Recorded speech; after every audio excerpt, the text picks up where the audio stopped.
आज के इस प्रेस कॉन्फ्रेंस का जो उन्वान है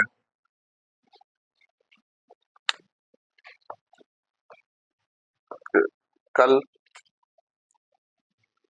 मोजेस वक्फ बोर्ड के साबिका चेयरमैन जनाब मसीउल्लाह साहब की क़यादत में बीआरएस माइनॉरिटी का एक डेलीगेशन वक्फ बोर्ड ऑफिस पे आके कुछ नुमाइंदगी औकाफ के इश्यूज को लेके कुछ नुमाइंदगी करके यहाँ पर गया। हम उस क्योंकि कांग्रेस पार्टी, हुकूमत तेलंगाना और ख़ास तौर पर मैं जमहूरियत में और जमहूरी हुकूमत में हम यकीन रखने वाले लोग हैं। हम यकीनन हमारी हुकूमत में अपोजिशन पार्टीज का हम रेस्पेक्ट करते हैं और हम ये चाहते हैं कि एक जिम्मेदार अपोजिशन का रोल अदा करे और वक्तन फ़क्तन गवर्नमेंट को अवामी मसाइल के ऊपर नुमाइंदगी करे, तनकीद जहाँ पर ज़रूरत है तनकीद करे, लेकिन तनकीद बराए तामीर होना चाहिए, तनकीद ना कि पब्लिसिटी के लिए हो। कल उनका वफद आया था यहाँ पर, मेरे से मिला, तफसील से मेरी बातचीत हुई। वो लोग जो इश्यूज के ऊपर बात किए, हम उनको उस चीज़ से जो चीज़ वो बात किए हम उसको उनको मुतमईन किए और वो खुद भी यहाँ से मुतमईन होके गए, कन्विंस होके यहाँ से गए कि ये बात बिल्कुल सही है। लेकिन यहाँ से जाने के बाद नीचे सहाफ़ी हजरात से वो गुफ्तगू करते हुए जो हक़ाइक़ है उसको छुपाकर एक पब्लिसिटी के लिए या फिर हमारे पॉलिटिकल एग्जिस्टेंस, हमारे पॉलिटिकल वजूद को बताने के लिए बोले हैं या फिर तनकीद करने के लिए बोले हैं या किस लिए बोले, मुझे तो पता नहीं है। जो बात मीडिया में बोले हैं वो बात मुझे भी यहाँ पर भी बोल सकते थे और वो बात यहाँ पर हमारी बातचीत हुई और मैं उनके साथ जब मेरी मुलाकात हुई तो मैं कोई अलग से उनके वफद के साथ अलग से मुलाकात नहीं किया। तकरीबन 50 लोग मेरे चैम्बर में बैठे हुए थे, उसमें मीडिया के हजरात भी थे और वो लोग लाइव ले रहे थे। मेरी जो बात थी आपस में, जो हमारी गुफ्तगू हुई, उसमें सब चीज़ खुल के था। मैंने उनका खुल के जवाब दिया और वो लोग भी जो मेंबरान आए थे बीआरएस के अखिलती शोबे के लोग थे, वो लोग सब कन्वेंस होके, उसमें खवातीन भी थे, कन्वेंस होके गए वो लोग। लेकिन नीचे जाने के बाद पता नहीं क्यों कि एक 10 साल के बाद कि हमारा वजूद खतरे में है या फिर क्या सोचे पता नहीं, वो एक मीडिया को एक अलग आके स्टेटमेंट दिए जिसमें वो 3 चीज़ों के ऊपर कल हमसे नुमाइंदगी की है। वो खास तौर पर जिसमें पहला मुद्दा था अनीसुल गुरबा का। अनीसुल गुरबा पे वो अपनी बात ये रखे कि अनीसुल गुरबा को बिल्डिंग को टेमरिस को किराए पे दिया गया है और ये जो किराए पे दिए वो हुकूमत का तरीक़ा गलत है, ये कानूनी तौर पर कलेक्टर के थ्रू होना चाहिए। इस तरीके से वो कुछ बात की है मीडिया में, आप लोगों के पास, सबके पास रिकॉर्डिंग है। मैं ये बताना चाह रहा हूँ कि पिछले 10 साल में जितने भी वक्फ बोर्ड के जायदादों को किराए पे दिया गया, किसी जायदाद को कोई कलेक्टर को या किसी एमआरओ के सामने किराए पे रख के नहीं दिया गया, क्योंकि वक्फ बोर्ड एक ऑटोनोमस बॉडी है और ऑटोनोमस बॉडी में वक्फ बोर्ड में डिसाइड होता है कि किसको देना है किसको नहीं देना है। जहां तक टेमरिस का सवाल है कि पिछले 1 हफ्ते से ये बात सोशल मीडिया में और कोई अलग अलग ऑर्गेनाइजेशन की तरफ से बात आ रही है कि मौजूदा हुकूमत टेमरिस को अनीसुल गुरबा को ख़त्म करके पूरी बिल्डिंग टेमरिस को किराए पे दे दिया और ये बिल्कुल सरासर गलत है।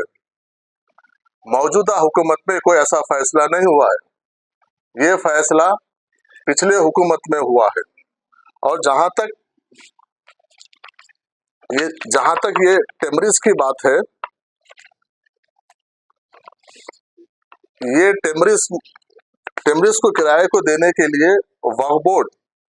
मसीउल्लाह साहब की सदारत में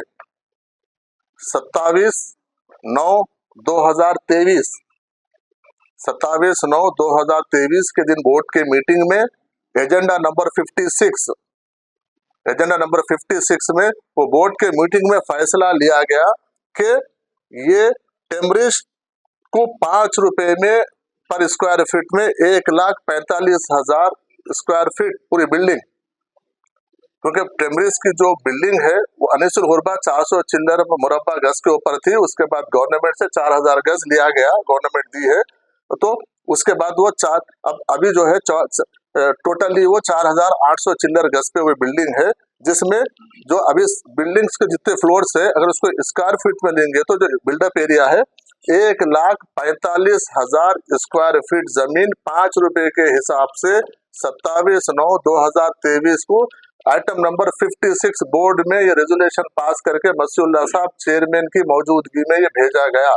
तो इसमें मैं ये पूछना चाहता हूँ मसीउल्लाह साहब के और दूसरे ऑर्गेनाइजेशन से, इसमें मौजूदा वक्फ बोर्ड और मौजूदा हुकूमत में इसका क्या रोल है, आप बता सकते हैं इसमें? क्योंकि हमारी हुकूमत और हमारा बोर्ड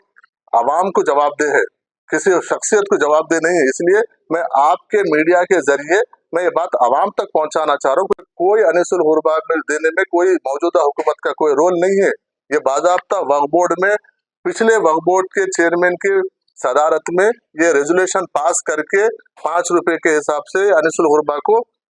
दिया गया। जहां तक, क्योंकि मैं अनिसुल हुरबा का कल वो आए थे मीडिया में बात किए थे, उसके ऊपर मैं आपको अनिसुल हुरबा का एक छोटा सा बोला हूँ, लेकिन अनिसुल हुरबा की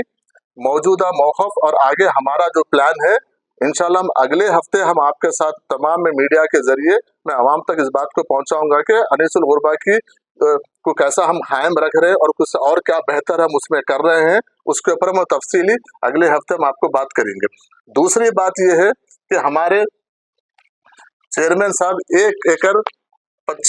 125 एकड़ खबरस्तानों के लिए, माइनॉरिटीज खबरस्तानों के लिए हुकूमत TRS की हुकूमत दी करके वो एक बार बोले हैं, ठीक है, मैं उसके लिए अग्री करता हूँ 125। और ये कब हुआ है वो बताएं, वो उनका झूठ का ये है, देखिए अंदाजा लगाइए कि वो बोले हैं कि 125 एकड़ गवर्नमेंट एक्वायर करके वक्फ बोर्ड के हवाले कर दी, उसके बाद भी वक्फ बोर्ड अलग अलग कम्युनिटी को अभी तक नहीं अलॉट कर रहा है बोल के वो इल्जाम लगा के गए। लेकिन मैं ये बताना चाहता हूँ कि 7 तारीख 8वां महीना 2023 मतलब इलेक्शन कोड आने से सिर्फ 1 महीना पहले, नवंबर में इलेक्शन कोड आया, उससे पहले जियो के जरिए 125 एकड़ रंगारेड्डी डिस्ट्रिक्ट के अलग अलग मंडल्स में ये जमीन माइनॉरिटी खबरस्तानों के लिए अलॉट की गई है, जिसमें आपको देखिए बोहरा कम्युनिटी के लिए है, शिया कम्युनिटी के लिए है, महदवी कम्युनिटी के लिए है और सुन्नी कम्युनिटी के लिए अलग अलग उसको बैफरकेट करके दिया गया। लेकिन ये 1 महीना पहले इलेक्शन से आप एक जियो निकालते हैं और उसको बोलते हैं कि आप 6 महीने से आप 125 एकड़ खबरस्तानों के लिए अलॉट की गए और आपकी तरफ से उसके ऊपर कुछ नहीं है। जिस दिन में 16 तारीख को मैं बहैसियत चेयरमैन यहाँ पे मैं अपॉइंट हुआ, 17 तारीख को मैं CO के जरिए लेटर भेजा हूँ, एक ही दिन में सेकंड डे उसके ऊपर मैं CO के जरिए लेटर भेजा हूँ कि ये जमीन के लिए कंपाउंड वाल के लिए हमको कोटेशन भेजो बोल के RNB डिपार्टमेंट को मैं बाज़ाब्ता एक लेटर भेजा हूँ। वो लेटर भी कॉपी है, मैं आपको बता सकता हूँ उसकी। रही दूसरी बात कि ये 6 महीने में, क्योंकि उमर जलील साहब जब सेक्रेटरी माइनॉरिटी वेलफेयर थे तो उनसे मेरी पहली इसी इशू पे मेरी बात हुई, तो उनसे मेरी तफसीली बात हुई, तो वो बताए हैं कि इसको थोड़ा सा टाइम लगेगा चेयरमैन साहब, क्योंकि इसमें एक सर्वे नंबर है 470 तकल विलेज मेडचल मलकाजगिरी डिस्ट्रिक्ट में है, जिसके ऊपर कुछ कोर्ट के केसेस है। मसीउल्लाह साहब आपको ये मालूम होना चाहिए, जब जमीन आप अलॉट करके हैंडओवर कर दिए बोल रहे हैं, तो फिर कोर्ट के केस आए कैसा? ये या कोर्ट के केसेस पहले थे आप अलॉट कर दिए हैं, या तो फिर बाद में कोई डाले हैं?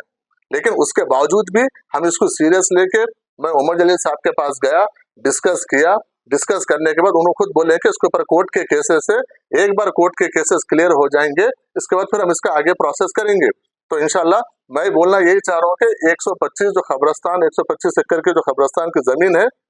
उसके ऊपर वर्कआउट चल रहा है, वो सिर्फ इलेक्शन के एक